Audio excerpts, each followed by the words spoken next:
Yeah.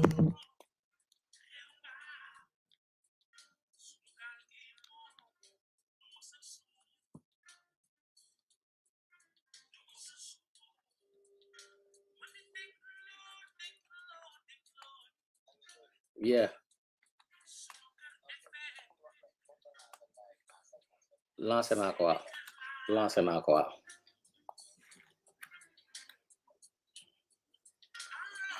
Hello, Amir?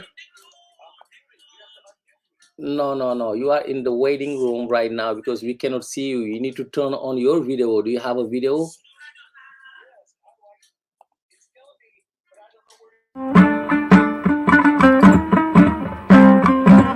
Wow, let's just some people watching. Just start. Then we just get you without the video, okay? But can you hear me when I talk? All right, let's go.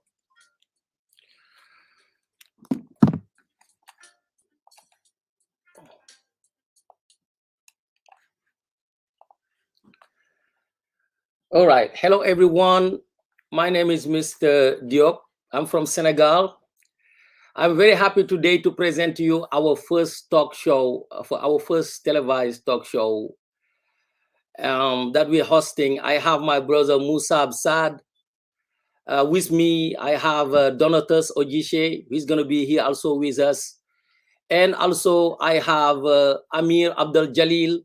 And this is going to be the first talk show we're going to be having in our new television. I can call it like that. And we have a very important subject to talk about today. And this talk show doesn't have a name, even though I was required to set up a new name while the show is broadcasting live for the first time. That's when I come up with the idea to name the talk show for now, Stand Up and Be Counted. Later on in this show, we're going to raise some questions talking about the Black History Month, how it benefit the Black people, the Black Diaspora. Because as you know, the Black History Month, from the research that we've done, initiated in 1926 by African American with the name of Carter Woodson. It's later on in 1976 that it was officialized in the United States, and every year is celebrated between February 1st and March 1st. What I'm going to do is now just to introduce my first guest. We cannot see Donatus because maybe his computer is not allowing him to enable the video so we can see him. But I have my brother Musa Absad right here with us. Musa, we let you talk to, introduce yourself. Hello. Am I coming in loud and clear?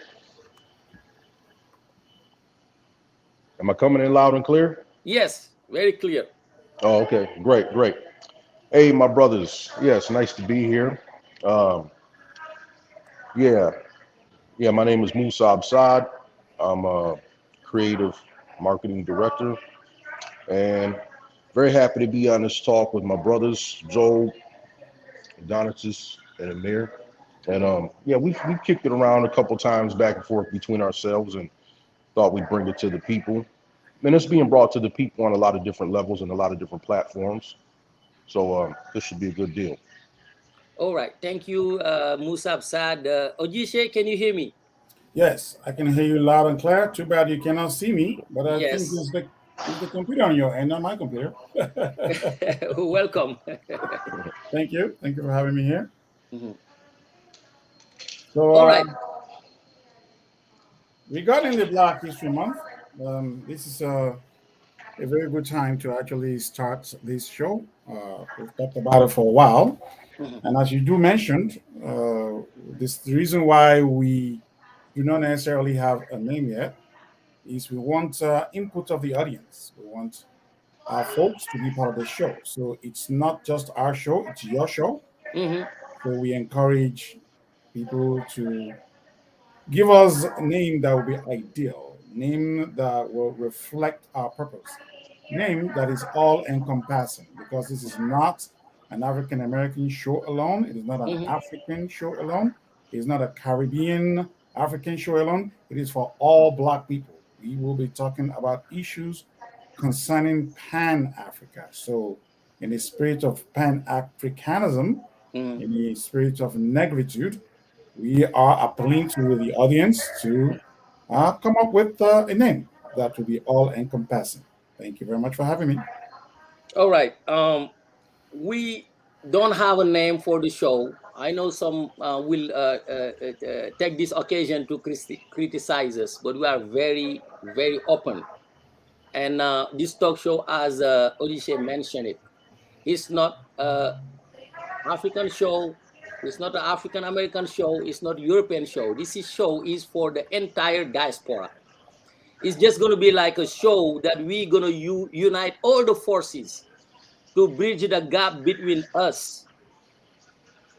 Like, I mean, the Black people living in Brazil, living in Europe, living in the United States, we are aware of the disconnection between those African living in Africa and the other Black people living away from Africa.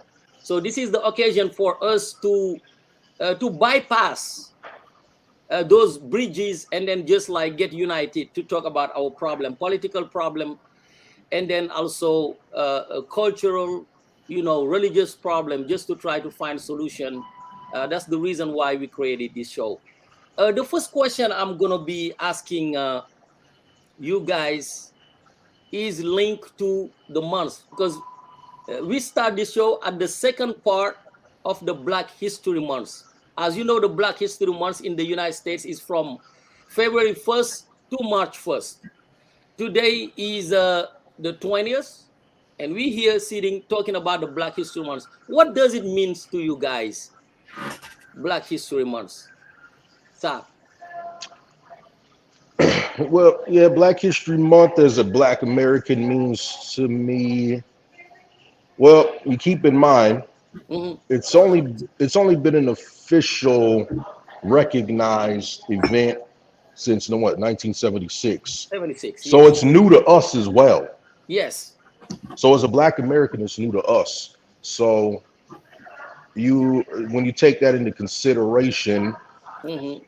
we're still figuring it out amongst ourselves in a lot of ways. But within that being said, our experience and our struggle and our history in this country is like been erased.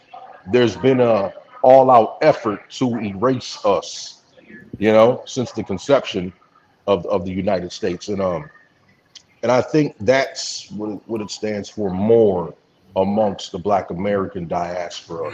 It's more about the struggle of our erasure as a as an identified group of people that our ancestors have been here for, you know, past for 500 years, So that being said, I think it's more so about that. And then when you I recognize now we're getting a lot of feedback from amongst the diaspora Mm-hmm. and where they stand amongst Black history. And these are good talks. This is like the first time in history that these talks are kind of coming about in the way that they're coming about due to the numbers. So because by and large the Black immigrant population to America is virtually new, over the last 30, 40 years for the most part. Mm-hmm. So within the numbers swell, we get this. There's generations of children here from, you know, their parents came in the 80s. Now they're born here and they're growing up here. Mm-hmm. So we're getting these conversations, which should be had. That being said, I believe then we should take it back for ourselves as a diaspora and go further back into the history. You have to go past 1492 even. Mm-hmm. And that's the history that's really erased in Black history to myself as an identifiable Pan-African. So you would have to go all the way back and talk about the history of how uh, West African empires were selling and trading here with indigenous Americans far before Columbus ever came. Mm, Right. Black people were sailing across, trading goods and whatnot with native Indians in India or Chinese in China, you know? And I think this is history that really needs to be compiled, you know? And I think we should do that as a group effort, not mm, really talk about the colonized countries of the day. Oh, we did this or we did that. Because virtually, like I said, so when I say Black history is new to us, like in Africa, most of those nations are new to you. mhm, As far as a colonized nation, right? Your freedoms, but we should go back further than that and focus more on as a diaspora, what our diaspora was doing before 1492. mm. But my brother Musab, this months of this Black History Month this year is gonna be the 46th one, right? Hmm. Isn't it the right time for us to just like uh, bring those you're talking about during this moment to show it on television? And there is a controversy when you look at it. Like the Black History Month is only celebrated here in the United States. I Hmm. don't know about any Black History Month celebrated in France, in Europe, in the ex-colonies. Mm. And how do we connect the Black American Black History Month to the motherland? So in Africa, people know this is the Black History Month. Organize some events. Hmm. Explain. You see today, my brother Ojishe, how he dress. Explain the way we dress, our culture, the way we Yes. communicate, the facial expression, all Mm. those things that we need to be connected together. So so every Black person in the diaspora would exactly know what that means. Right. And I completely agree with that. Um, okay, well, I would ask the diaspora a question, and that would be, who wants to be associated with Black History Month? You know, Black History Month sprang about in America Mhm, due to our situation. Like I said, our erasure. You mhm, know, I don't really know about the experience of Blacks in France. mhm, You know, I'm mhm, not really aware of that, or in Britain. And if those brothers and sisters want to take it upon themselves to explain that to people, that'd be great. If there's a deeper history that goes there than we know, which of course I'm sure there is. Um, but as far as like a worldwide struggle against anti-blackness, you would say the United States and South Africa with the apartheid and whatnot would be like a central location of that, right? mhm, Yeah. So, and I think that's why, pretty much why it sprang up here. Like our eraser, for instance. Like, you remember I asked you once, and uh-huh, I said, do people do continental Africans see their issues in their nations? Do they see them like connected to colonialism and white supremacy? And you said no. That is a major issue. mhm, Because that's not the case here in America. Black Americans, we do not. But I understand why. I understand. And the same in South Africa. You know, Black Americans, we get a lot of South African support. And the reason for that is it's really simple for me. Because out of the whole diaspora, we are the only two large groups of Black people where our consequences come directly mhm, from, like our antagonizers are white people, right? mhm, Like mhm, like in Senegal, there was a obviously colonial wars with the French at one time, but by and large, mhm. there's not like you're the majority there, right? Yeah. Yeah, you're right. So when you look at our situation here and the situation in South Africa, we are being antagonized and oppressed directly from white people, Mhm, right? mhm, Right. And so that means that when you look at America, does the continental diaspora and the Caribbean diaspora actually see Black Americans and what we've actually put forth to build this nation, meaning our inventors, Mm-hmm. um, our culture, our, Mm-hmm. our, and it goes beyond music. I know a lot of people are like, oh, you guys don't, what do you have? Just music. No, we have a whole language. We speak in actual language, Black American vernacular, which I'm a proud speaker of. We understand white American language, Mm-hmm. but we are fluent in our own, right? Like Jamaican dialect, they have their dialect in English. Mm-hmm. Haitian speak, this goes on and on. So we're fighting to actually have a recognizable dialect that we speak, which influences Mm-hmm. American English in general. Mm-hmm. People speak it every day and don't even know it. So these are the issues that, like, Black American histories, Are facing. identifying those things. Yes. All right. Amir, welcome to the show. We'll let you introduce yourself and salute our viewers. Yes. Good evening, good afternoon, Good good afternoon, morning. Amir. Speak louder, please. Good evening, good afternoon, or good morning, wherever you are in the world. Mm-hmm. I didn't put my name. I put my acronym, NIAG, which means not your average guy or girl, because we can't be average if we want to excel, if we want to exceed. Excellent. I would like to know from everybody on this panel and everybody listening, what inspired you to change and what inspired you and what woke you up. For me, it was going to prison because the educational system never benefited me, never benefited us. Mm-hmm. Here I am, born in 1965, February 10th. Malcolm was assassinated February 21st. I was 11 days old. I don't find out about him until I go to prison. This is ridiculous. Mm-hmm. This is ridiculous. I was 11 days old when he was assassinated. Never heard of him until I went to prison. Fred Hampton in Chicago, assassinated in 1969. I'm 4 years old. Never heard about him. Bunchy Carter at UCLA, 1969.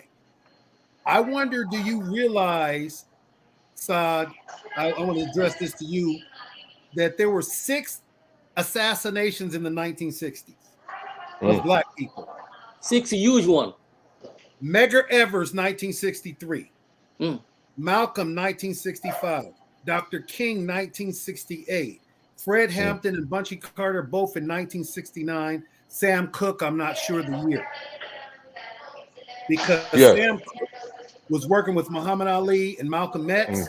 So he was a very, this was a volatile figure. So once again, when I go back to the thing about being, Malcolm once said, he said, there's people all over the world who are sad. He said, but they never changed their paradigm. He said, it's not until you get mad, because we're dealing with mad white supremacy. We're dealing with mad corruption. Most of our Muslim leaders and our African leaders are in bed with the Europeans. That's how we got sold into slavery. So when we talk about reparations, we only talk about the Europeans. No, America, Europe, and Africa. And Africa is suffering today because they never came clean and said, you're our brothers. We did you wrong. Come here. There's some land. There's some education. So now when there's trouble in Africa and they see no way out, now they're saying, oh, now you can come. It's too late, because Ghana has invited the Chinese, and the Chinese are abusing the Muslims. They don't even let them fast during the month of Ramadan. They force feed them. They make them by gunpoint. So my purpose for being on this show is because I'm angry, because I see in Dubai, in Bahrain, in Saudi, people from Senegal, Sierra Leone, Somalia, Nigeria, Ethiopia are the lowest class people in these societies. And sometimes when they go there, especially from Sierra Leone, they take their passport immediately, and they're slaves. But don't they take anybody's passport when you go to those countries? They don't take the Americans' passport. No, if you're from a certain region, your working conditions, they might not be the best. But my fiance is Ethiopian, but she lives in Dubai. She Yes. works for a family. She just went to Ethiopia and came back. She has her passport. She has her ID. She has her cell phone. And these places I'm talking about, the Sierra Leone people in Dubai and all these places, they don't have cell phone. Wow. They're working 7 days a week, no break. Rest. I saw a video last night, 34 women in one room. Not the house, not the bathroom, no, a bedroom. 34 women. And some of them are being sexually abused. So my question is, how come nobody's talking about this? Because you can go see it on the internet right now. Yes, yes. So my question is, in Islam, because Islam said that you are the best of mankind because of what? You do the right, and what's the rest? You forbid the wrong. You forbid it. So the conversation we're having is not, it's not playtime. It's not something, oh, it's Black History Month. I'm a little conflicted about Black History Month. I used to be always about Black History Month, but then I said, no, this is not Black History Month. This is Slave History Month, and this is American history. This is not Black history. Our history is from Adam alayhi salam, the first man on earth, and the first woman on earth were Black. So most of the important figures that we know of, Moses, Abraham, Jesus, most of the figures that we know, the important figures that people revere, Buddha, most of them are Black. So we've been victimized by white supremacy. So we're going to talk about something over the last 400 years and call that Black history. That's ludicrous. The pyramids, mathematics, written language, Well, true education in the first place. Do you know that in Timbuktu, the Sankore Institute, they had 3 universities, and we have some background noise coming from somebody. I don't know who it is, but if they can close their mic until they're talking. All right, go ahead. In Timbuktu, the Sankore Institute, they had 3 universities, and each university had 60 madrasas inside, Islamic schools. They had masjids. So when we look at Harvard and Yale, it's a joke. You can take all those schools together, they can never do what Timbuktu did.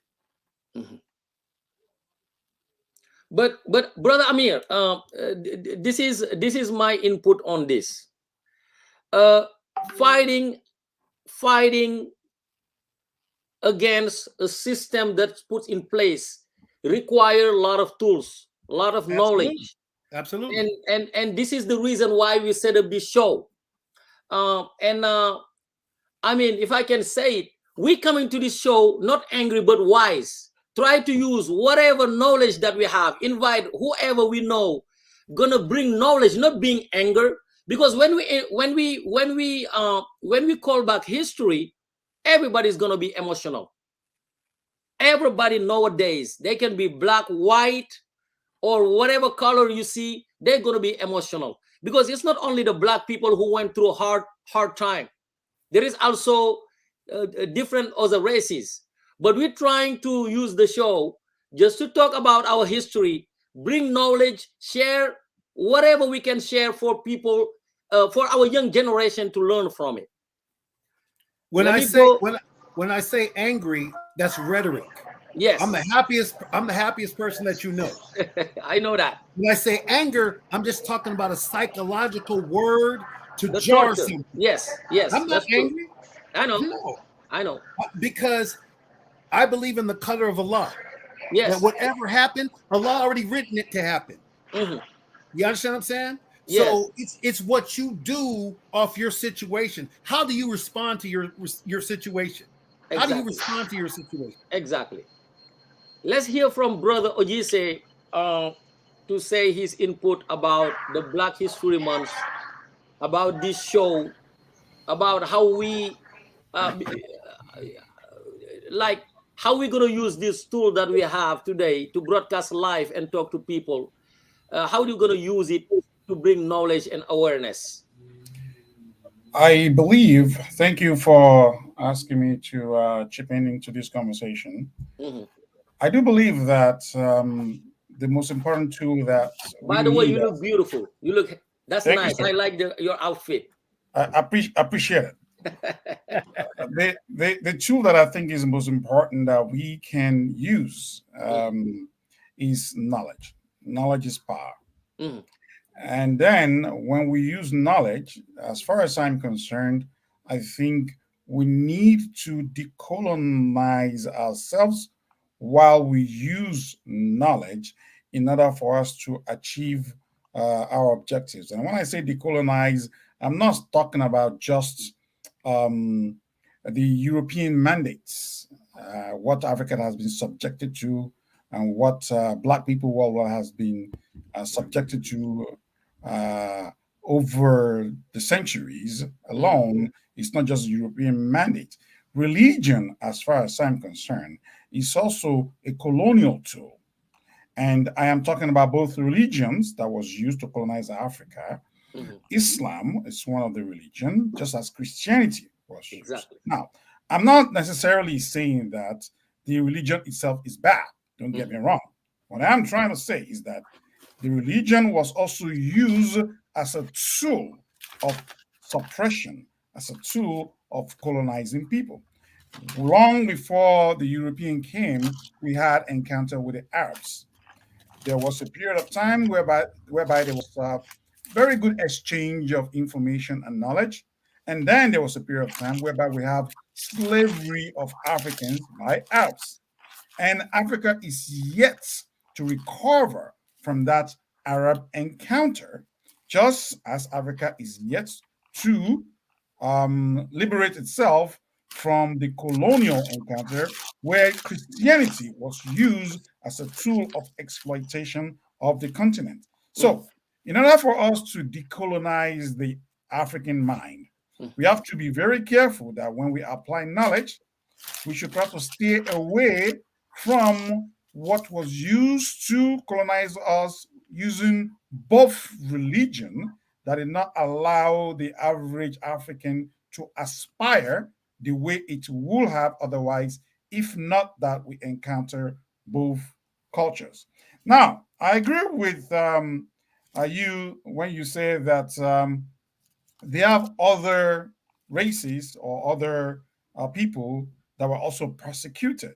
Mhm, And you can debate who is more persecuted than the other, but regardless of what direction that debate goes, mhm. the most important thing that I think the average Black person needs to know, anywhere you are worldwide, is that you should not pay attention to who is more persecuted than the other, but let's pay attention to who is more humiliated than the other.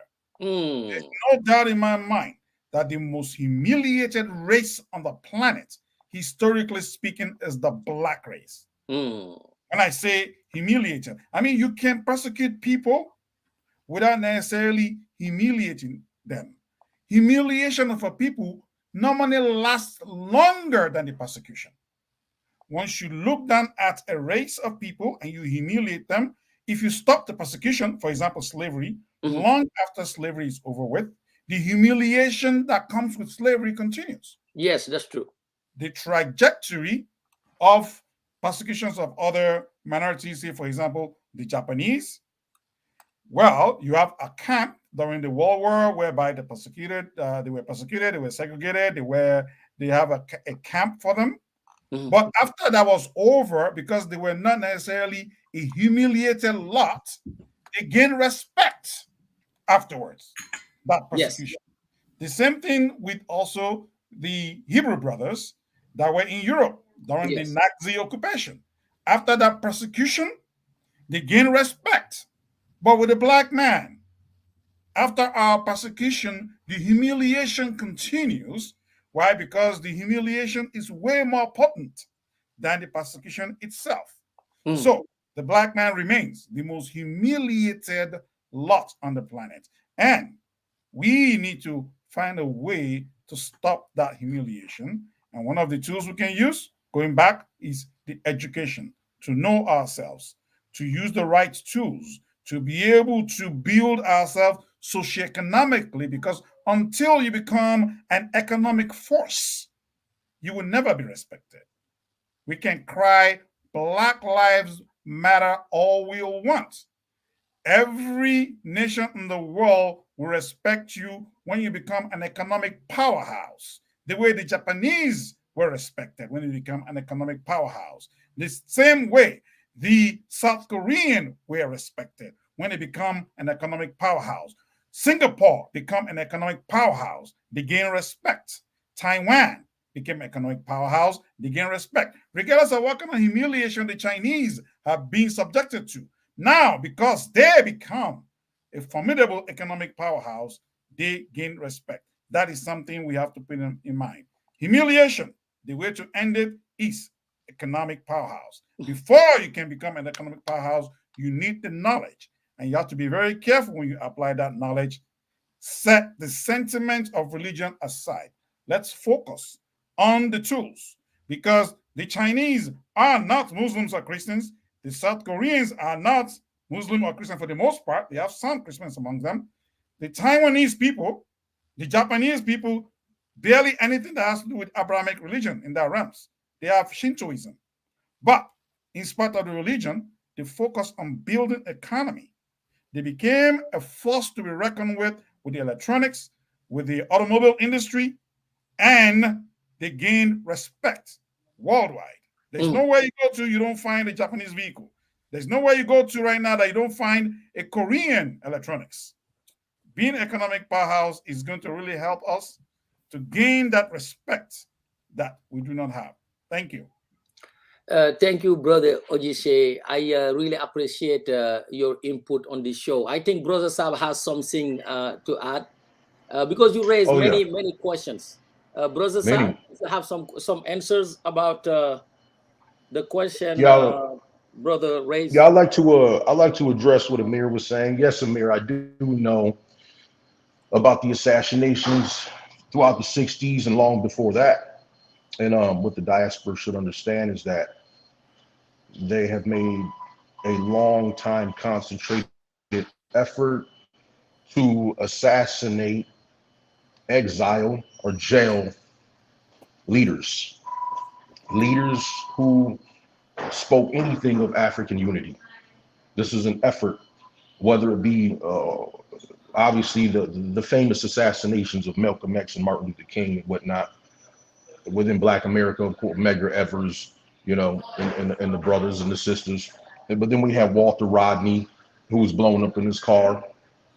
You know, obviously the famous jailing of Nelson Mandela. So we can go on, and this takes, and that was going on long before. So, yes, I do understand that. It's really, I love how the brother touched on knowledge and history.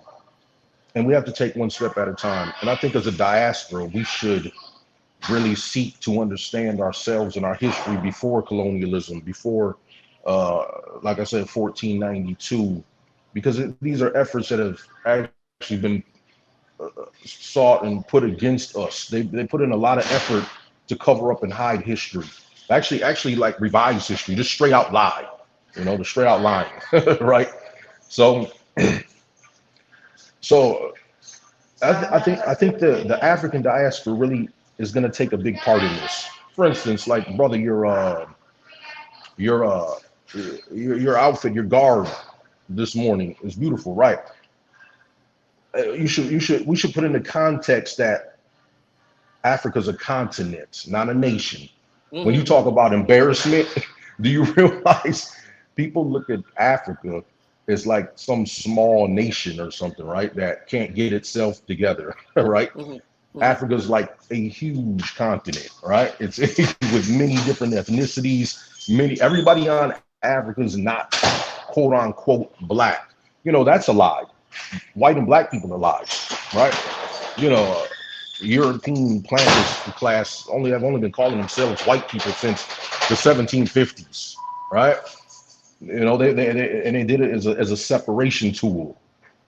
So you guys on the continent, I would like to believe that now I hear different things, and maybe you guys can clarify this as far as education and history amongst yourselves, but you guys would seem to have the tools to say, no, this is a lie. This is how our nation did, our not a nation, because the plight of nations began, the countries in the form we know them today began after World War One. Before World War One, it was by and large empires in the world. The world operated itself differently, right? So we can't see, we see everything through the window of what colonialists and white supremacists have set up. Our perspective, even ourselves, like we could say we're not biologically black or biologically white or red or brown, right? These are caste systems set in place, okay? But we are now. Now I'm not walking away from black, because you can't walk away. There's just too much on the ground at this point in time.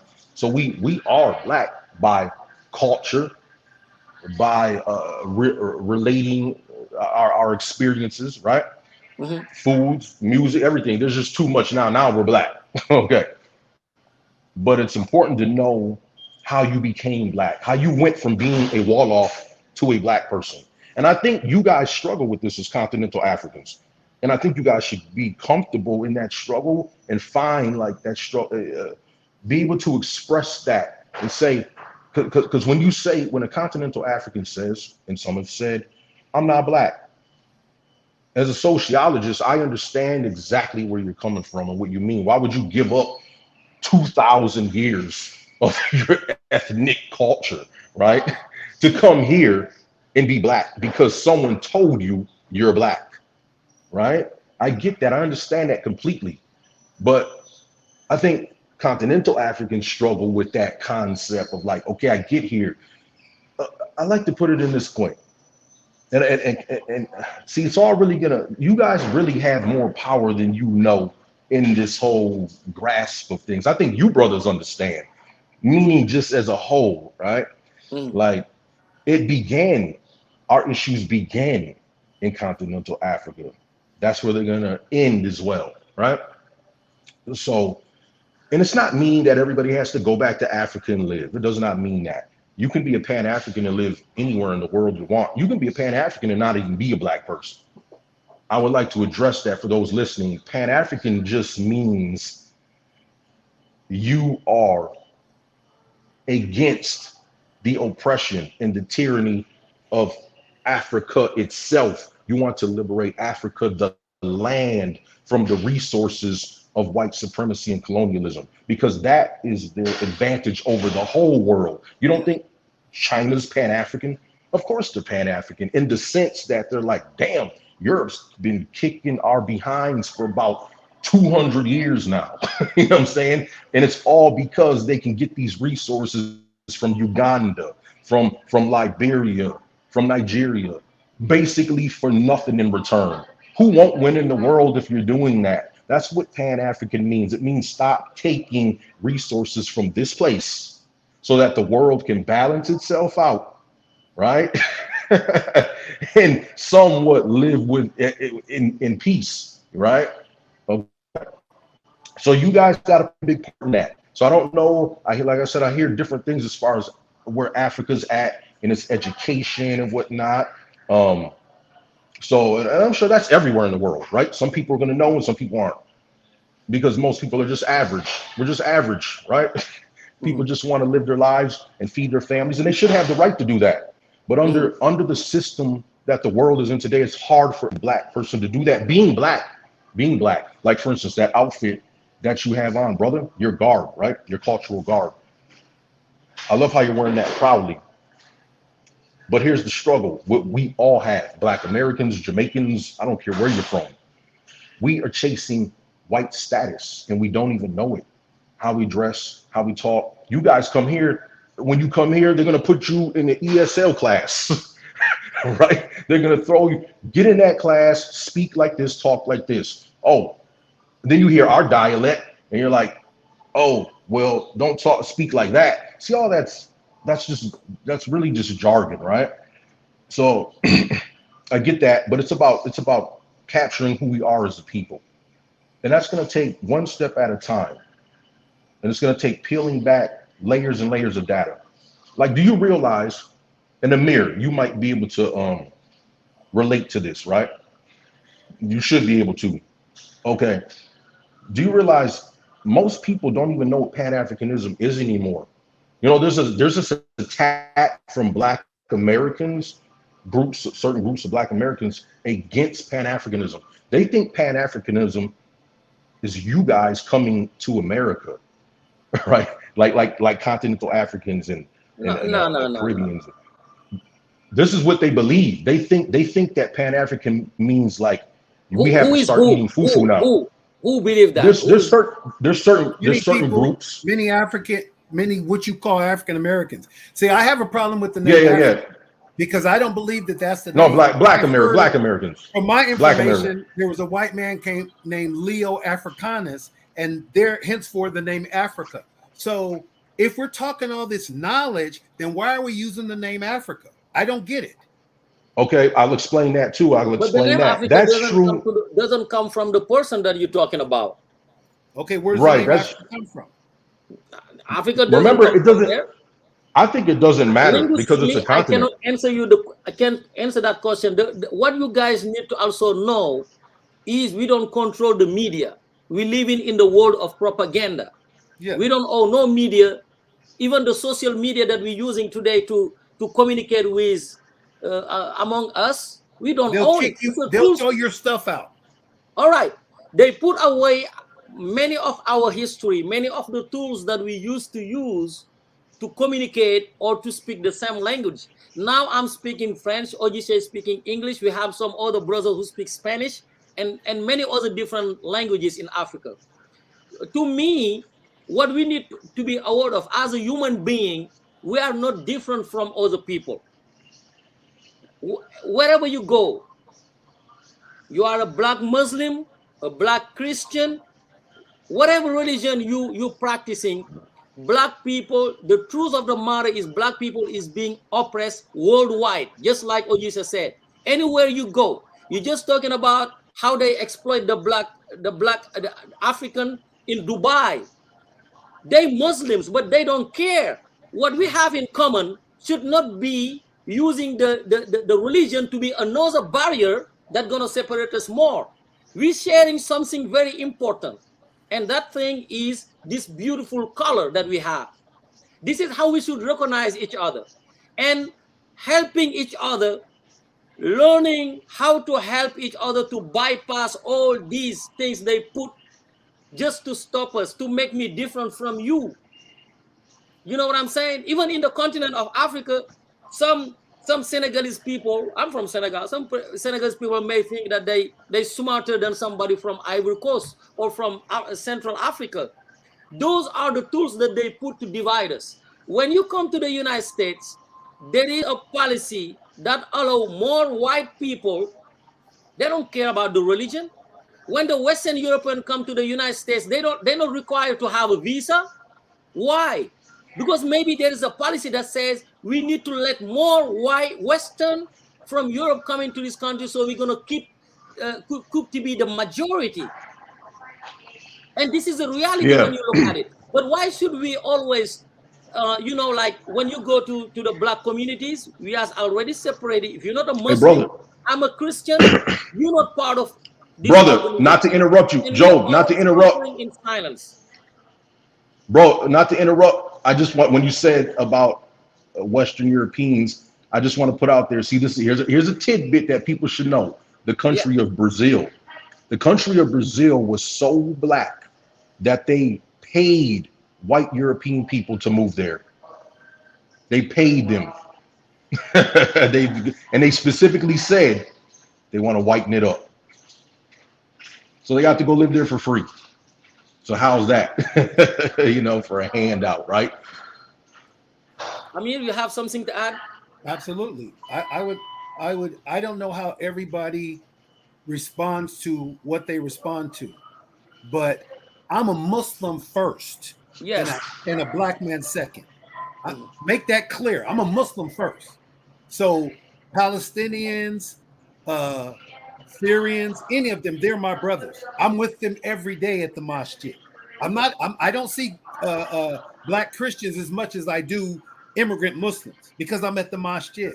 So when Malcolm stood up in 1951, after coming out of prison from 1946 to 1951, 5 years, he joined the black Muslims, the Nation of Islam. They were the most powerful group in the country. Why? Because they changed their European names. You see what I'm saying? When you go to any community in Black America, if you're not a Muslim, if you're not a Muslim, you don't deal with Africans. Black Christians don't deal with Africans, but Muslims do. Why? Because how I know Joe from the masjid, how I know my brothers from Somalia from the It matters. masjid. Huh? Yeah. No, But I'm saying some people who are not Muslim, they're not going to get that. I have a question. There's a bond that we have because we pray together, because we go to Hajj together, we fast the month of Ramadan together. And Africa was liberated by Islam. If you look at the greatest empires, Timbuktu, Mali, Songhai, those are Muslim empires. No denying it. So the Orientalists, they try to separate it, but you can't. Malcolm was, as a Muslim, when he went to Mecca in 1964, he didn't know not. Wait a minute, 1 second. He didn't know anything about Islam. He spoke at Hajj. Right, sir? They But had him. Amir, my question is, I think we are black first before we are anything else. No, I'm Muslim first. Because of our Okay, circumstance. I accept what I'm he said. Muslim first. I accept your position. I'm Muslim. But we are black first. On the day of before we judgment, are Allah's not whatever going to religion. ask me what color I am. Let me explain. The reason is you were not even born Muslim, right? You were born black. Muslim. Everybody's born Muslim. I didn't practice Islam because I didn't know about Islam. Okay. But everybody see that's Aqidah. According to our Aqidah. Amir, can I address what you're saying so that it doesn't? Yes. I don't want it to like stray from our conversation or confuse people. I Yes. think your passion is in the right place, and I would like to say this is my standpoint on this topic, which you're saying in regards to what we're dealing with. Because all people who descend from Africa, of course, are not Muslims and are not Christian. We're many different things. But our circumstance makes us black in the world we live in today. Now, in regards to religion, you can't leave religion out of it because religion was used to put us in our circumstance today.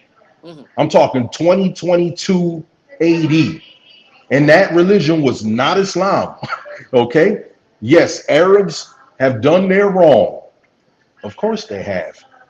But there's no Arab nation on earth that lives off the resources and the free labor of African descendants, black people. They do. He Okay? just said it. He just said it happening in Qatar. No, when he's saying, okay, here's what my Qatari friends tell. In Lebanon. It's Here. in all Muslim countries. I'll explain it. Can I explain this? They keep explain black people slave in Mauritania. They keeping some black people slave in Lebanon because if they take your passport, and you're not choosing the work you do, come on, don't tell me that they. I'll explain it. I'll explain it. Okay. The same way the Western doing it, the same way they're doing it in all Muslim Arab countries. Now, the West. Sab, just 1 second. What I want to underline is people are black first. When you go to any other culture, black 100%. People are seen at the bottom 100%. Of the line. No respect for them. They don't even believe that they have the same belief in Islam or in Christian or in some of them. That's anything else. Am I able to? Okay. Yes, but OG say. Go ahead. What my brother said, I understand his perspective that he takes the matter of faith very seriously, whereby he identifies himself as a Muslim first, and then between you and your divinity, Allah, that relationship, I totally understand the reason why it is important to you to have that feeling with you and with your divinity. Now, we are in a real world where other Muslims may not perceive you as being the same first, True. the way you perceive them as being Muslim first. Now, I'm not saying it is wrong for you to have the perception that you're Muslim first. That's not what I'm saying. But it can be a problem when you who see yourself as Muslim first, and the same people in the Semitic realms, whether being Jordanians, being Palestinians, being Egyptians, being Qatari, being people from Emirates, do not see you as equal first in spite of your Islam, which you see them as the same as you, as equal. Brother, And then you're misunderstanding what I'm saying. I treat people how they treat me. If a Muslim wants to treat me good, I'll treat him good. If he wants to look down upon me, me and him got a problem. I'm not some turn the other cheek. Oh, we are one. No. If I've had many problems with Muslims, cussed them out, fought them, whatever. There's liquor stores in our community by Palestinian and Yemenis Muslims. I jam them up, but what happens is nobody's with me. Nobody stands with me. I'm by myself. So I don't believe in some utopia, because in Islam we have mu'min and we have munafiq. So Allah said in the Quran about the desert Arabs. What is the desert Arabs? Saudi, Kuwait, Dubai, Bahrain, Qatar. That's the desert Arabs, the Bedouins. And prior to having oil, they were nobody on the map. But the Africans were always somebody. So I don't look towards them as this is an Arab religion. This is a continuation of the Semitic religion, to which most of the prophets, other than Muhammad Islam that I know of, were black prophets. All this is knowledge, brother. Yeah, huh? I'm not in a position, or I'm not in any way trying to disrepute your faith or the way you feel about your faith. I am looking at the other side of people who do not see you as being equal the way you see them. Brother, I agree, but I just addressed that. I told you. I deal with people on an equal basis. Somebody who thinks I'm not equal, that's why it's he's irrelevant. not my brother. He's a hypocrite. To this topic. He's a hypocrite. Amir. This is not even supposed to be part of the subject we're talking about, because when we introduce this show, really we're talking about the Black Diaspora, not to talking about the black religion. But that can be another subject. But today, when we introduce the subject, we wanted to talk about our blackness, talk about the condition that we live in each country. When you go to Brazil, the ghetto, the black people are living in the ghetto. When we go to Africa, in our own nation, our own land, the resources are being stolen by the Western. When you come to the United States, 12% of black people are making up to certain jail and prison, up to 90% of the jail population. What is causing that? What can we do to connect, bypass religion? Because listen, what I believe, we are black first, religion is second. Because each religion you go, you're gonna have the people who say they have the same belief have no respect for you. They don't even want to play next to you. They are obliged to play next to you. They don't care about you not having a job. If you go to jail, they don't care about you to free you or to do whatever for you. Why? Because we are black. And that's that blackness that brings the subject that we need to talk about. People think that we are uncivilized. And so Amir, bro, you know what I'm saying? That's why the subject today. Okay, let's go. Okay, talking about how we united the forces to bridge the gap between us. Let's go to knowledge. Let's go to knowledge. Okay. White people in America said that black people were inferior, that we were subhuman, that we were 3/5 human. Mm. So the question I always ask people is, do you really believe they believe that? And if you believe they believe that, you're stupider than them. They never believe that, because if you're superior to somebody, you don't have to say it. It shows. Exactly. Michael Jordan don't have to go to an elementary school and tell I can. It goes without saying. That's true. When I went to school with white kids, we didn't have to tell them that we was better than them. We was better than them in everything we did, and they knew it. They came to the football games to see us. They came to the basketball games to see us. They came to the track meets to see us. When there was a party, a dance, they came to see us. Any school that we was in, we were the school. So when somebody says Abraham Lincoln said that there's an innate inferiority between the black race over the white race, and I asked the question, did he really believe it? Hell no. Because they know about the history of the pyramids, they know about mathematics, they know that all knowledge and information came from Africa. We were a linguistic people. Some people in Africa speak plain languages. So because somebody advances an idea does not mean that they really believe that. That's true. Brother. Okay. You're talking. Okay. I understand exactly what you're going. See, to everyone on the panel, we can't talk about the Black diaspora without speaking about spirituality as well. Spirituality is highly connected in our circumstance, one way or the other. But we have to be careful with as much passion, Amir, that you have about the deen and about being Muslim. On the opposite end of that spectrum, there are Black Christians throughout the diaspora who thank Jesus that slavery occurred and that colonialism occurred because they look at that as their door to their faith. Okay? At this point in time, the spirituality has nothing to do with where we need to go as a group. Exactly. Meaning like we have to basically defend ourselves with the right tools from what they're attacking us with. Okay. The spirituality will come down the line.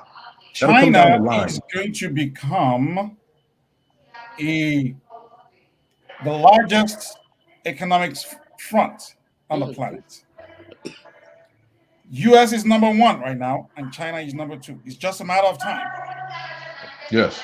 Experts have said, maybe in 10 years, maybe in 20 years, in 15 years, but they all agree it's a matter of time. And guess what? China is not a Muslim nation. It's not a Christian nation. The percentage of Muslims and Christians they have in China. What does China have to do with black? What does China have to do with black? Let me finish. Black. I'm heading. Just let him finish. Just let him finish, please. I'm heading that direction. So there is an economic know-how that China has acquired independent of any religion. That is what I believe that Black people need to focus on if they want to gain respect, is that economic relevance, regardless of what religion we practice. It doesn't matter to us if Nigeria has so much percentage of Muslims, Senegal has so much percentage of Muslims, Ivory Coast has so much percentage of Christians. Those things are irrelevant. Doesn't matter. If you want to gain respect. Yes. Jesus is going to come when you become economically relevant. And that economic relevance is something you can achieve regardless of what religion you practice. And you're not going to be able to achieve it with segmentation of Black people relative to religion. You have to erase that religion. I thought we went to knowledge. I thought we left the religion question. Well, this is an answer to what my brother was saying earlier on when it comes to spirituality. So we have to learn to put all this religion toga aside when we want to become an economic power. I agree 100%. I have a rebuttal to that. It has been stated that on Sunday, Black America churches draw in $50 billion every Sunday. That's economics. That's economics. What do they do with it? We don't have a supermarket. We don't have a hospital. We don't have a hotel. Don't talk to me about that. Whereas the black Muslims had their own printing press. They were buying fish from Peru. So if you want to talk about economics, we had Black Wall Street, the highest income per capita in the known world, and they attacked it. The government bombed it. Mhm. We had the same thing in Florida. We've had it before. In 1930, when America faced one of their greatest depression, Black Chicago was completely self-sufficient. Completely self-sufficient. But the difference between Black America and all the other African diaspora is like Saab said earlier, in Senegal, you're the majority. We're the minority. We're 12% of the population. So we have Black Wall Street, Tulsa, Oklahoma. The government bombed it. Yes. The Gap Band made a song called "You Dropped the Bomb on Me." That's real. That's history. Yes, it's real. That's knowledge. All right. That's no Thank you for that information. Thank you That's for that no research. religion.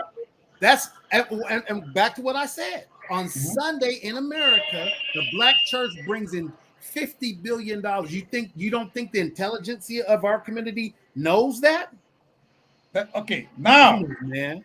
as a black man in America, if you, my brother, are able to put the issue of religion aside and be in a position to be in tandem with our Black Christians and let them know and give them the pointers of what the Black Muslim community is doing that is making them economically competitive, whereby the money that is being generated in the Muslim community is being put back into the Muslim community, as you said. And then the Black community that is Christian, which is the majority. That's what I'm saying. We don't have the numbers. Yeah, So we don't have the economics. We don't have the numbers. We're less than 5%. Black Christians are 95%. According to you, who has more revenue coming in? No, what I said, the Nation of Islam. I'm not of the Nation of Islam. I was pointing to you when they started, what they did economically, which the Black church has never done. That's what I said to you. Now, as far as us Orthodox Muslims, we're less than 5% of the population of Black America. We don't have any economics, so that's not an issue. All right.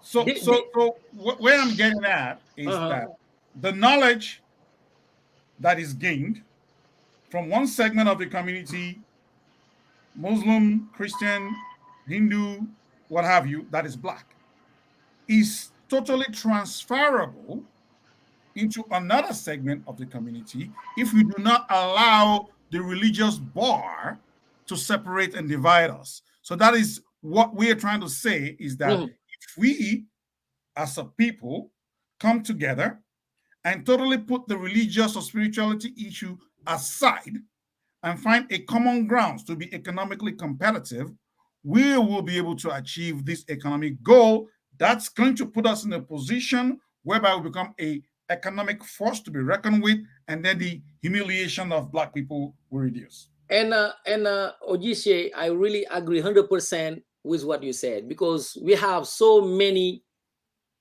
things that they use to divide us. And I think when in the way we live in right now, the Black people are the one who make anything great right now. We consume Chinese, we consume Mexican, we consume white, whatever other people make, other business make, we the one who buy. We buy Rolex, we buy Lamborghini, we buy expensive things just to show that we exist, that we have wealth, that we are here. We're spending so much, all our wealth, just to show people that we exist. I call it our humanity. Inferiority complex is what I call it. Exactly. But now, if we would, as a Black community, consume Black, because we have a systemic racism, that's trying in every level to put us down. That's why we are not respected. I think if Senegal was like Qatar, the Saudis are gonna respect us more. I Exactly. think is Nigeria have the Yes, same power as England. 100%. White, the French people gonna respect Nigeria way more. But the thing is, they Yes, set a system. We have something they need, and for them to get what we have, yes, they have to push it down. When we're yes, down, we're struggling first to exist. We're yes, trying to buy comfort. Let me ask you a question. So what we need to do is put the skin first. Try to survive economically. That's where we're gonna gain respect. But if you say, "Hey, I'm a black Christian," I'm just gonna deal with the black people in the church. You guys living the same problem, the discrimination, trying to put you down, and you say, I'm just gonna hang out with those people, try to grow economically from 12%. You're gonna see yourself like working in less than 2 or 1%, and that's not gonna help black community growth. What we need to do is to push the religion aside. When we need to pray, we go to pray, and if a Muslim doesn't respect you, you don't have to respect him. I That's it. said that. That's I that said simple. that. Let's You go don't. back. You say Let's you go are back. my brother. You I say I am your Christian brother. You don't respect me. Why should I care about what Allah say or any other? You don't respect me. I don't respect you. you know what the problem is? I I I, already I think we submitted. need to work in a bigger Listen, I prospect. submitted a half hour Hold ago that let's leave the religion alone. Let's talk about Okay, let's knowledge. do that. Because when you See? guys mention African or Black Americans in the same, it's ludicrous. We just became able to read and write 50 years ago. Yes, 50 years ago. So you can't compare us with people who've had civilization for that's true. thousands of years. That's true. So when you say just you simplify it and say just do that, it's not that simple. That's true. You're right. It's not that simple. You're right. We're You're talking about absolutely Black right. History Month and people still don't get it. That's When true. you're enslaved for a period of time, the psychologists say, and Saab is a sociologist, will tell you, they say it takes 3 times as much to Wow. get out of that in mental enslavement, not the physical, the mental enslavement. So if you've been enslaved for 400 years, it takes you 1,200 years to psychologically get out of that. So You know what when they you also say statistically, brother?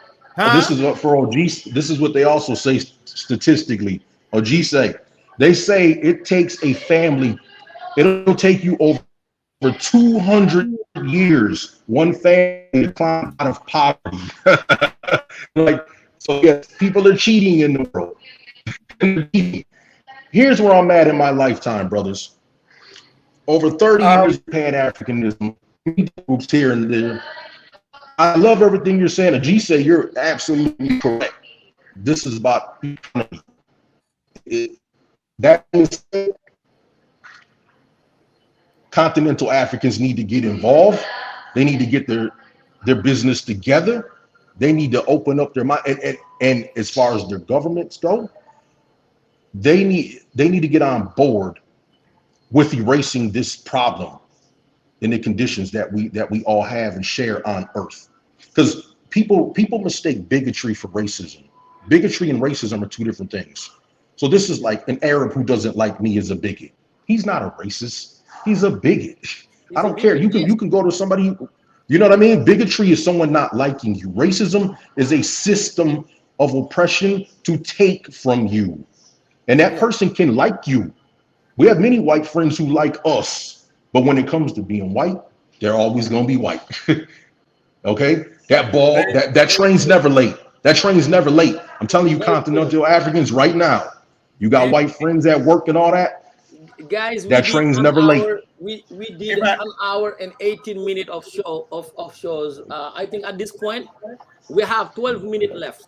Let's focus on solution. Solution. Let's focus on even though many of us don't agree with the way the Black History Month is celebrated in the US, because still a lot of people don't understand what it is, how it can benefit us. Um, we're not even talking about that. We're just going to talk about the resistance. We're going to talk about Malcolm X. Some people talking about Martin Luther King, and the NBA players going to come and wear those, you know what I'm saying, just to show their blackness. Black history is a What? lifestyle. Yes, it looked like a lifestyle. What can we learn from the Black History Month, and what should Black organization uh, do to talk about that part of history that's gonna benefit us? Not like just to remember something that happened, how they kill somebody, how they divide us, Yeah. and then those are just gonna be something that's gonna make us more mad and more emotional. And at the end of the day, we not gonna learn anything. What Solutions, Yes, if I may come in, go ahead. is going to start from understanding one another. And when I say understanding, I need to understand my African American brothers. My African American brothers need to understand me. And beyond understanding on an individual level, we need to have an understanding collectively. Exactly. For example, from my dealings with my brothers here in the United States, and also from the information gathered right here during this very conversation we're having, the vast majority of African American brothers do not necessarily know that it is not only African Americans that are enslaved. Exactly. Colonialism in Africa is slavery. It's another form of slavery. Exactly, Ojishe. They enslaved Africa. The same abuse, the same damages, the same. Even when Africans were allowed to have education, it is miseducation. Okay. The type of education that is going to subdue your own intellect.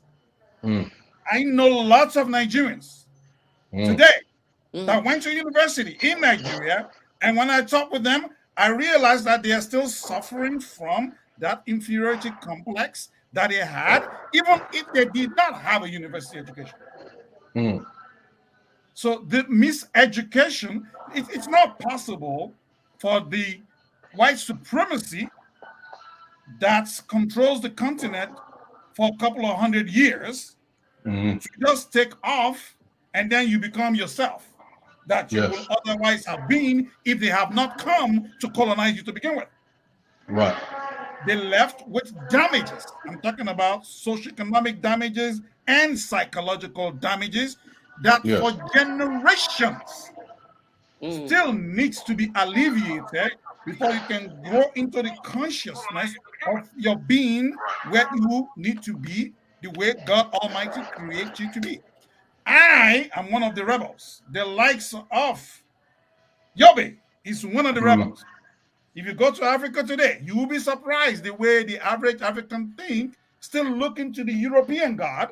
I'm not talking about the religion now. I'm talking about this. They feel like The these savior. people The are savior. the ones that are going to free them from their own poverty, whereas they caused that poverty to begin with. Exactly. And that poverty they caused is still profitable to them up to today. The more disorganized Africa is, the more lucrative the European becomes because they can take the resources they have with Africans not having control over it. Yes. So we need to first understand that. And that is the average African nation. I don't care if it's Burkina Faso, if it's Ghana, if it's Senegal, we have the same problem everywhere. That's the reason why the richest continent in the world is occupied by the poorest people on the planet. It's a dichotomy. Yes. It's just ridiculous. So we need to understand that first about ourselves. Good job. So you don't only need us, we need you. You. Yes. In order for us to work together and try to find solution, because our people are just as mentally abused and enslaved as your people. Exactly. Yes. So and what you just described is Pan-Africanism for those for listening. solutions, that's impossible. That's we impossible. need to work together and put everything aside. Brother, Put your Senegalese aside, put the Nigerians aside, put your Ghanaian aside, Put your Islam aside. Put your For now. Christianity aside. For now. So For we now. can For now, further we have the same problem everywhere. go on, For now. Amir, let's get your input. Let's get your input, when we Amir. talk about knowledge, let's be clear. Yes. The oppression that we suffered is not the same as you suffered. They raped our women every single day. Bro, the same they did in Africa. They made a man have sex with his mother to procreate. Your oppression is not the same as ours. Well, I won't say it's the same. I'm not saying it's your the language. It's not the same, but it's similar. It's not the same. Similar and the same are two different things. Yes. You can't even comprehend Amir, the madness that we went under, because soon as they signed the Emancipation Proclamation in 1863, prison industrial complex took place. So a white man has a book called Slavery by Another Name. They were selling young black men to they go to jail for vagrancy, which means they had no job because they couldn't get no job because the white man controlled all the businesses. So this man goes to jail for vagrancy. He's 16 years old. They sell him to a plantation in Tennessee or Virginia or Alabama. This is we're not under the same oppression as you guys. It's not a competition. It is not a competition. I'm not saying brother. I'm not saying it's a competition. But when you try to say our oppression and your oppression is the same, it is not the same. I didn't say it's connected to the same body. I know it's connected. What I'm saying is the same individuals that are responsible for that oppression also enslaved Africa, because colonialism is slavery. Yes, it is. We experience a different form of the racism, of domination, because we are in the center of their empire. Okay, we are the center. This is the center of the empire. Okay, so of course we're gonna get we're gonna get the hardest part of the blow. Can you still hear me? The hardest hit. So explain to me, if that's what you're saying is correct. Explain to me South Africa. They're the majority. Explain to me that anywhere you go in Africa, and I have to say this, just to explain to brother Amir, that it's not going to be the same. The way we are dominated, the way we are oppressed is different. The way they oppress black people in the United States is different. The way they did it with the American Indian. The oppression is not the same. Exactly. But I can tell you, in my own country, it's systematic. Anywhere you go in Africa, they find gold, diamond, oil, all the minerals. But the Africans are not the first one to consume it. The Europeans take it first. The European companies are number one in every colonized country in Africa. Because your leaders allow them to come and get it. It's not our leaders is just like us puppet. Our other leaders. Their leaders are dead, bro. In the United States are same as ours. Amir, their leaders are dead just like ours are. Exactly. Because in the 50s, Lumumba's dead, bro. Lumumba's dead. Malcolm called all of them out the Uncle Toms. And he was explaining what the problem is, because the majority of black Bole, these people are of the Bole. LeBron James is of the Bole. Jay-Z is of the Bole. Bill Cosby is of the Bole. All these people I named, Farrakhan, they got money. They could build Black America right now if they wanted to, but they're of the Bole. They're under the white man. All right. Do you know what the Bole is? No. Can you explain more? They just like the puppets. That's puppets. Just like you have the Illuminati. Okay, so in every black city, small city, you have a Prince Hall, Mason Hall. They're Freemasons, but they're at the bottom of they're nothing. They're nothing. They join the Freemason so they can have the same power as the white man, but they have absolutely nothing. Exactly. But they're Freemasons. This is the reason you can't be the president of the United States unless you're a Freemason. This is the reason why we should put the black first. when we trying to work on equality, because those people we expect gonna pave the way for us to grow, they work for somebody else. Are we gonna spend our time talking about those puppets, or we just gonna be talking about our willing to grow? That's the question. Right. When we talk about I have solution, we're I talking have about something for you. solution. We're talking about I have something for you. Yes. One of the reasons why the white man is able to dominate us is because he's so barbaric.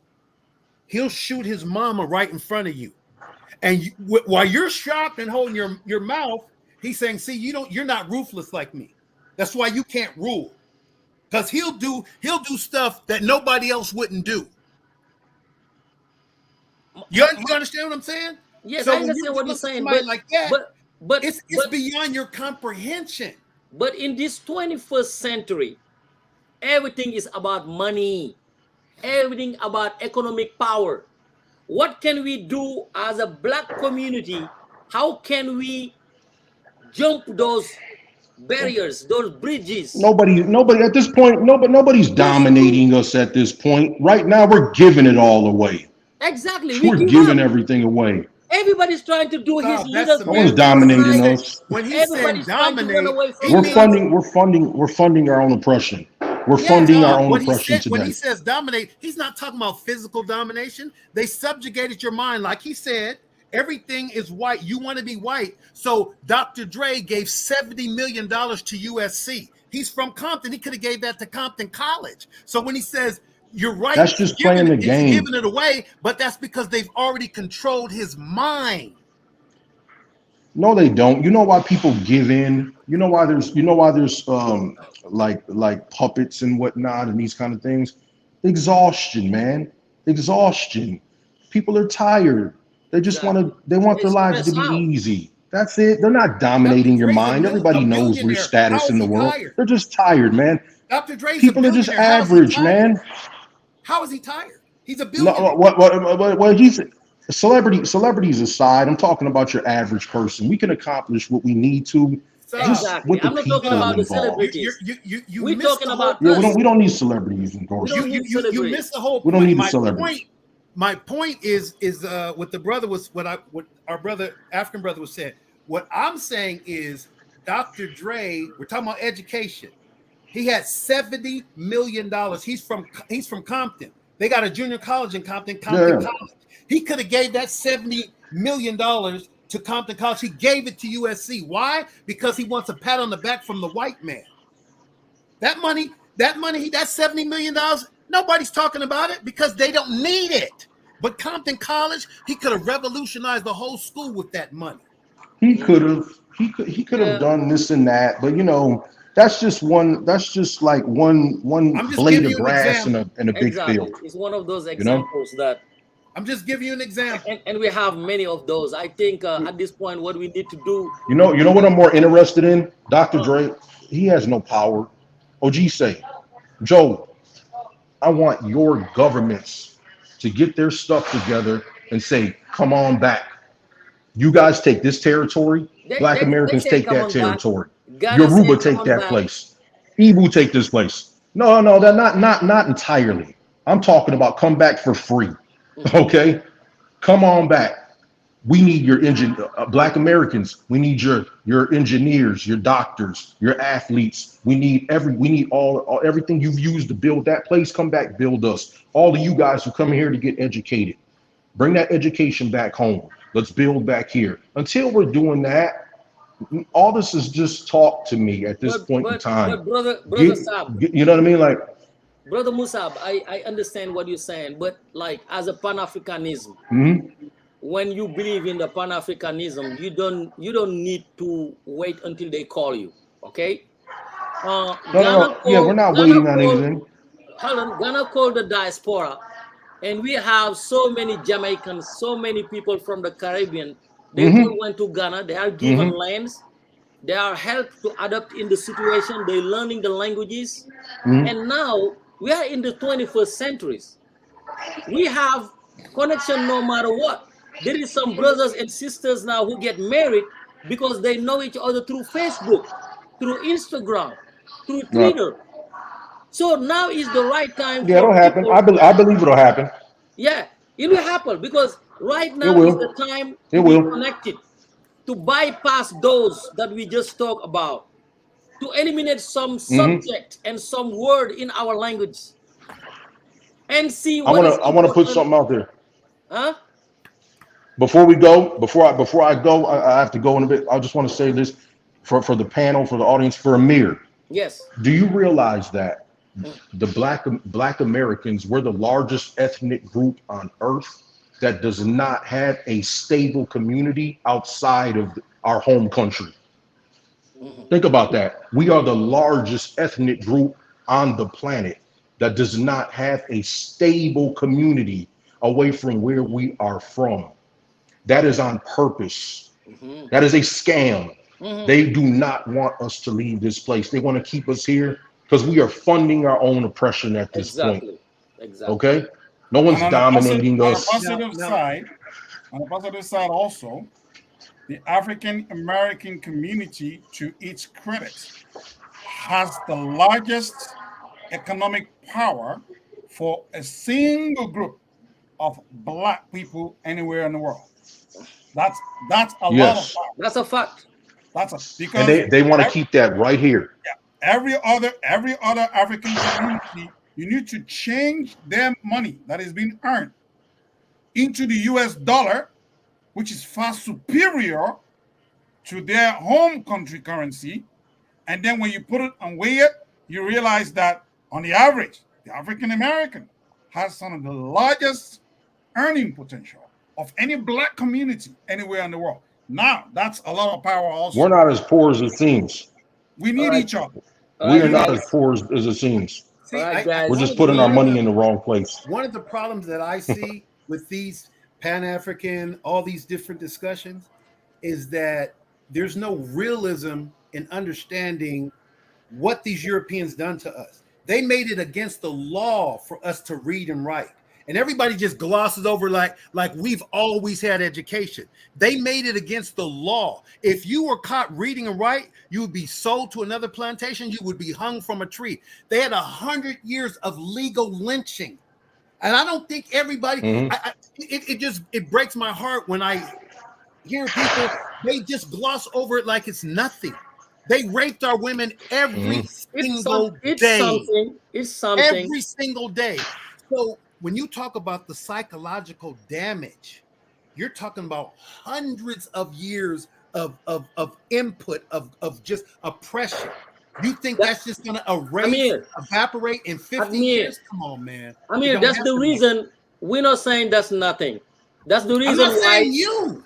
I'm not The saying you. the I know. panel's I not know. I know glossing what. over it. I Yeah, know. the Huh? panel's not I glossing know. I over it. I'm understand not what he's saying saying. you. I'm I know. saying when you break down and it's like the brother was saying, economically, we're one of the largest, not just in Africa, in the world. We're in the top 10 of the world economy. But why can't we abstract something from that? The psychological precedes the physical. So you put a rope on the elephant's foot when the elephant's a baby. Now the elephant's 2,000 pounds, but the elephant can't take that rope off. Why? The psychological damage has been implanted, so that elephant doesn't feel he has the power. The All rope right. is nothing.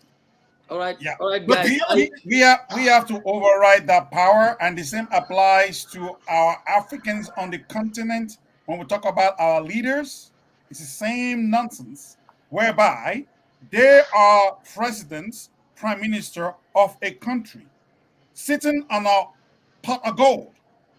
But because they have been so mentally damaged, and the ones that are mentally damaged are the ones that are allowed to lead the country. If you are the type that is really smart, like Kwame I Nkrumah, they know. find a way to eliminate I'm you. glad you said that, brother. If you are smart, like what's the name of this guy in Congo, Patrice Lumumba, they find a way to eliminate you. If you're smart, so Yes. they did the same thing with the francophone. They did the same thing with the anglophone, where they want a puppet to lead the nation, so that way Exactly. they cannot take over the economy. But we have to find a way Exactly. Override that. That's That way we don't wallow in the defeats of what has been done to us. We have to use that as a platform to leap ourselves forward, because sometimes when we just wallow in that defeat as to how much they have done to us, it makes it difficult for us to be able to move ahead and forge brother. ahead. In all due respect, telling the truth is not wallowing in the defeat. It's not. That's telling the truth. See, this particular truth that Malcolm advanced, they were in the process of creating the United States of Africa. So when I talk about the assassinations that happened here and That's true. Patrice Lumumba and the rest around the world, guys, we finished the 90-minute. We did 90 minutes, and you guys know this subject cannot be even talked in 3 hours. Of We'll course, be sitting here. It cannot be talked about in 3 days. 3 years. That's the reason why. I'll see you next week. We're gonna end this show today, knowing that I'll be back next week. God willing, we're gonna be here. God willing, next Sunday, and talk about some other subject.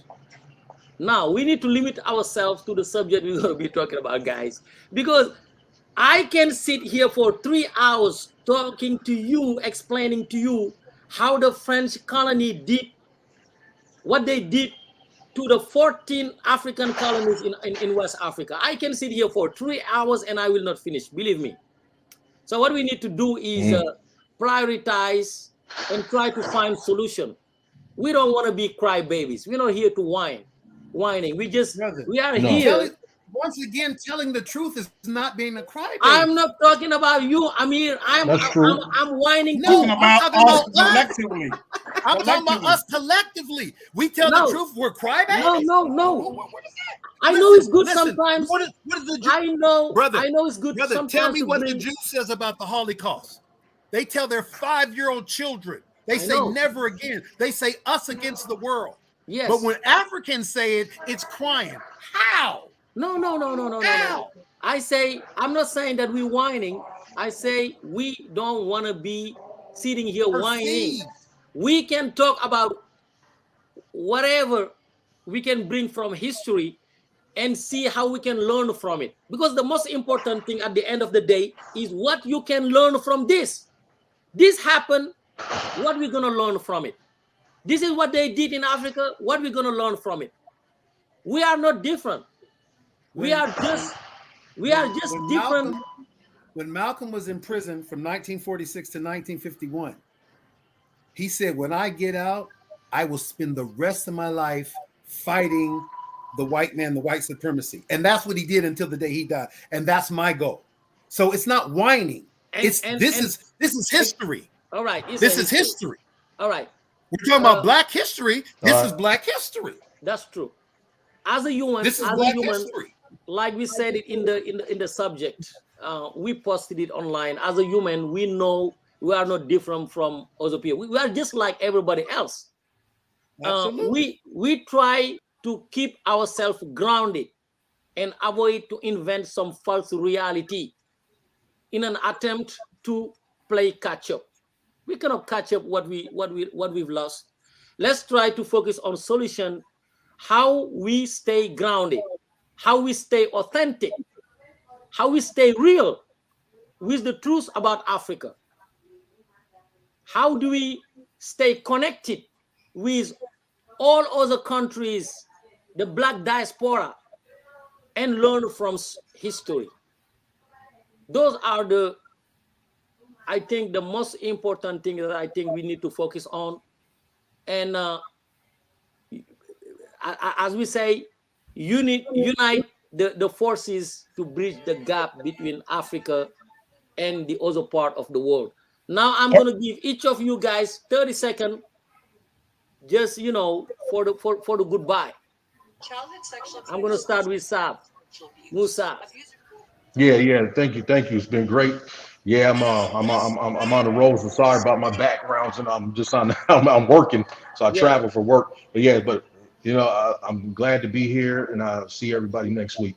All right, inshallah. Thank you, Amir. Brother Amir.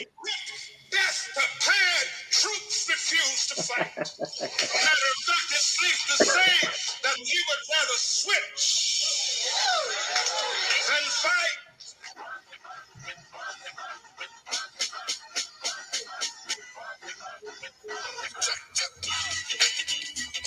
That's what I would like to say. Fight All the right. power. Okay, brother Amir. And Ojishe?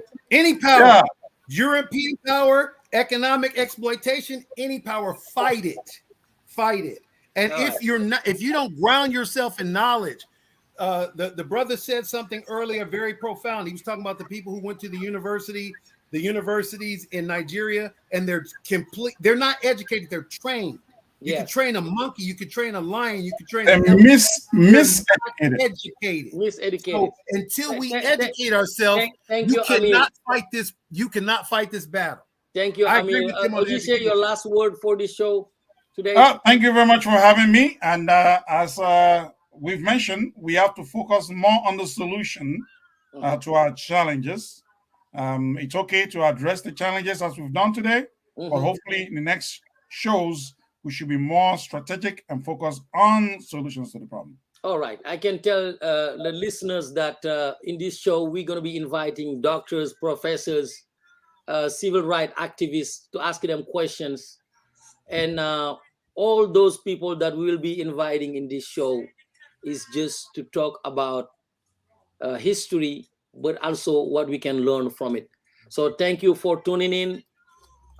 Thank you very much for being patient to us. And I see you guys next Sunday. Okay, see you. Thank you. Okay, bye, Amir. Bye.